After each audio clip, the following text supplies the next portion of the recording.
Good evening, ladies and gentlemen. My name is Clay, and I'm the Bucks believer. Tonight we saw the Bucks pick up a really impressive come-from-behind victory over the Atlanta Hawks by a final score of 113 to 102. This was the second consecutive win for Milwaukee over Atlanta, and it allowed the Bucks to take a 2-1 advantage in the Eastern Conference Finals series between these two teams. This win came largely on the shoulders of a spectacular performance from one Khris Middleton. Middleton has had some really impressive games throughout this postseason. The first of those came on a Game 1 buzzer beater in the first round against the Miami Heat to lift the Bucks to victory. Khris also had some wildly impressive performances against the Brooklyn Nets in the second round, where he scored upwards of 35 points and led the Bucks to some really key victories. Even with that being said, I think tonight may have been Khris's most impressive performance of the entire playoffs thus far. Middleton had 20 points in the fourth quarter alone, outscoring the Hawks single-handedly in that final period 20-17. Middleton made some incredibly difficult jump shots over adequate Hawks defenders, and he got going in a way that he had not yet done so far in this series. Heading into this conference finals look against Atlanta, I predicted that Middleton would have a monster series because it did not appear to me that the Hawks had a player who was completely capable of guarding him.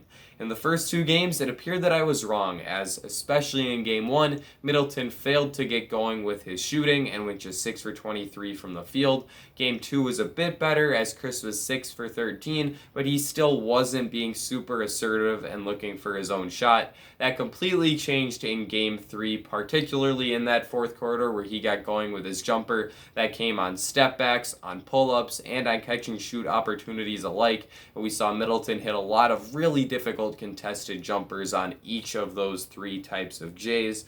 But throughout this game, Middleton scored in a variety of ways that I think bodes very well for the Bucks moving forward.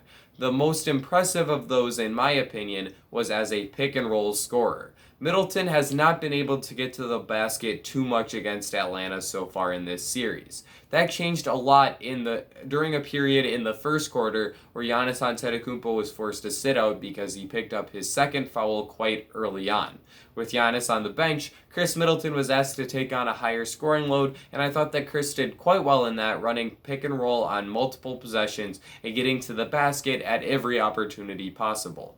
It was great to see Khris getting to the basket because that's not usually an area where he thrives. If he's able to score at all three levels, at the basket, in the mid-range, and beyond the three-point line, it makes him all that much more threatening because usually he's pretty reliant on that jump shot. So Middleton getting to the basket was definitely a good sign from this game. Khris ended up finishing with 38 points on 15 for 26 shooting and 6 for 12 shooting from beyond the three-point line. That's wildly impressive and efficient scoring splits. And Middleton was also quite good in other aspects of the game as he corralled 11 rebounds and dished out 7 assists as he had the drive-in kick going in this game, just like one other Bucks backcourt member in Jrue Holiday.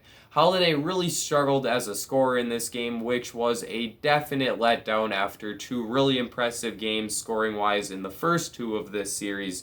But Holiday still found a way to really impact the game positively for the Bucks, despite scoring only 6 points on 2 for 11 shooting.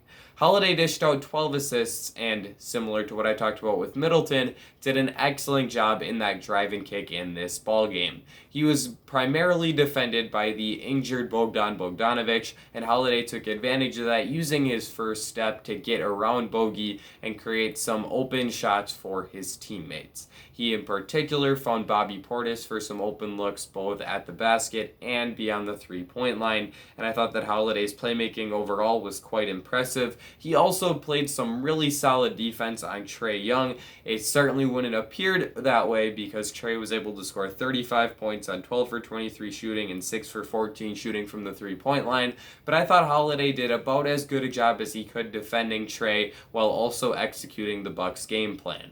In this game, Milwaukee clearly wanted to force Trae to create shots for himself and not create shots for his teammates. That is evidenced by Trae finishing with only 4 assists, which is 5+ assists less than what he averaged during the regular season.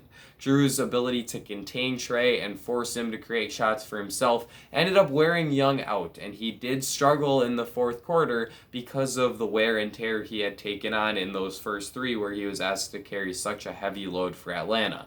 That can also be attributed to an unfortunate ankle injury that he suffered when he stepped on the foot of a ref.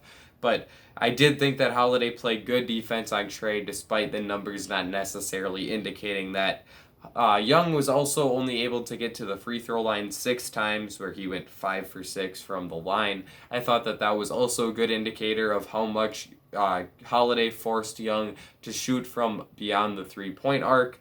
That was key for Milwaukee, as Trae had killed them repeatedly in the mid-range so far this series, and he had struggled to knock down shots from the perimeter. In this game, that switched up a little bit, as Trae struggled in the mid-range while knocking down three-pointers, so we could see the Bucks flip back to forcing him more into that mid-range floater shot more frequently instead of the long-range bombs, because it appears that he's going to be able to make them pay with those three-pointers as well.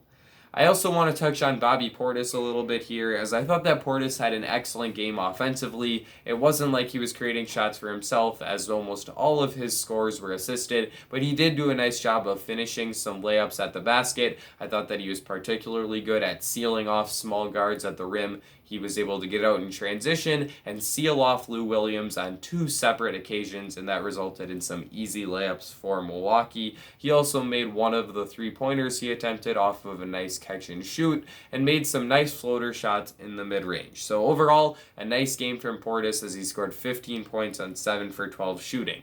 He did give back some of the points that he scored on the defensive end of the court, as he was clearly in a lot of trouble whenever he got switched on to one of the Hawks' better perimeter scorers. But for the most part, I thought that Atlanta failed at capitalizing on Milwaukee's scheme of switching 1 through 5 whenever Brook Lopez was off the court. They could have easily gotten Portis onto Trae Young as a defender, and that's an easily exploitable matchup for Trae. And I wish that the Hawks would have, well, I guess as a Bucks fan, I'm happy that they didn't, but if I were a Hawks fan, I would wish that they had exploited that a little bit more and taken advantage of Portis' defensive shortcomings with Young's stellar shooting and playmaking. The other Bucks center in Brook Lopez was inarguably inferior to Portis in this game. He did have another solid scoring game, scoring 10 points on 4 for 6 shooting, but overall the Bucks kind of got killed in his minutes, as he was a minus 17. That stacks up quite poorly compared to Portis' plus 17, and while I do think that a lot of that is because of some separate confounding variables that led to the Bucks struggling a little bit in Lopez's minutes and doing better in Portis' minutes, despite that play not necessarily being because of either of those two guys, I did think that Portis was the better option in this game for the Bucks. That won't be true if Atlanta does a better job of attacking him one-on-one in the pick and roll, but if they continue to just allow him to guard guys off the ball while not really being a defensive liability, Portis is probably a better option than Lopez in this series because of the energy that he brings. That's something that I was wrong about. After game 1, I said that Bobby looked unplayable, and if Atlanta continues to refrain from attacking him, he's definitely playable and maybe the Bucks' best option as a traditional center. Speaking of plus minus, as I did just get into Portis's and Lopez's, I think I would be wrong to not talk about the guy who led the Bucks in plus minus in this game, in Pat Connaughton. Pat was a plus 25 for Milwaukee in 32 minutes, and that came despite him scoring just 5 points. Each of those 5 points did come in some important situations, as Connaughton made a key corner three-pointer to tie the game up heading into halftime, and he also had a really tough finish in transition where he did a really nice job of stepping through against a contesting defender and made a really nice finger roll at the basket. Connaughton also grabbed 8 rebounds and came away with a huge block on Bogdan Bogdanovic in transition. So really just a great game from Connaughton. I did just touch on Bogdanovic there, so I do want to delve in a little bit deeper into what he did for the Hawks in this game. As Marv Albert said repeatedly on the broadcast, this was the best Bogdanovic has looked so far in this series, and unfortunately for Atlanta, that's not saying too much as Bogey still largely struggled. He was able to get to his spots a little bit more, but he was not able to knock down his shots from those spots as he had just 8 points on a terribly inefficient 3 for 16 shooting and 2 for 10 from the 3-point line. The Hawks are going to need Bogey to step up his scoring output, and with his current injury status, it's not looking like that's going to be able to happen unless he's able to heal in the next couple of days. As long as Bogdanovic continues to struggle, it's going to be hard for Atlanta to have a good secondary option on the offensive end of the court behind Trae Young, especially if Young's ankle injury proves to be a consistent nag on him throughout the rest of this series. In this game, Danilo Gallinari did do a really nice job of stepping up and taking on that secondary scorer role. Gallo had 18 points on 7 for 14 shooting and was 2 for 3 from beyond the 3-point line. He did struggle a little bit in the second half as he is quite reliant on knocking down difficult shots, and in that second of the two halves, he was not able to get those shots to go, and that led to him being a more inefficient scorer. With the Hawks already being so reliant on Trae to carry their offense, that extended even further, and once Young went out, they clearly were in a lot of trouble on the offensive end of the court, and Gallinari did hit some really tough shots for them, especially when he had a mismatch down low. He took advantage of matchups against Jrue Holiday and Pat Connaughton alike in the first half, and that allowed him to get some easy shots. But overall, the Hawks are going to need to get a little bit more out of him as this series goes on for them to have a chance at winning. I also want to talk about Coach Nate McMillan's big man rotation, as overall in this game, I thought that he made some questionable decisions. Clint Capella has been the best and most effective defender for the Hawks on Giannis Antetokounmpo in this series, and for some reason he only played 28 minutes in this game, despite having the best plus-minus on the Hawks at a plus 11 in those 28 minutes. It's not as if he wasn't productive during his time on the court, as he had 8 points and 11 rebounds while shooting 4 for 7 from the field. He did miss all 4 of his free throws, so you wonder if Nate McMillan got a little fed up with that, but I thought that Capella should have been on the court more than he was. The same can be said of John Collins, who similarly was very effective when he was playing, as he had 13 points and 8 rebounds on 6 for 8 shooting in the 23 minutes he played. He was largely on the bench for most of the second half because of foul trouble, as he picked up his 4th foul early in the third quarter. But I think that if you're Nate McMillan, you have to do a better job of keeping your players on the court more often, even when they are in foul trouble. There's a thing called fouling your own players out in NBA, and that's when you take your guy out because he's in foul trouble, which essentially is making the worst case scenario come true. As if you're the Hawks, you're taking out one of your best players and sitting him on the bench, which is limiting his minutes, which is the exact situation you hope to avoid when he gets into foul trouble. So I thought that McMillan should have played Collins more despite the foul trouble and just trusted his guy to continue to play out there while being smart and avoiding picking up his 5th, and at one point when he did pick up his 5th, 6th foul.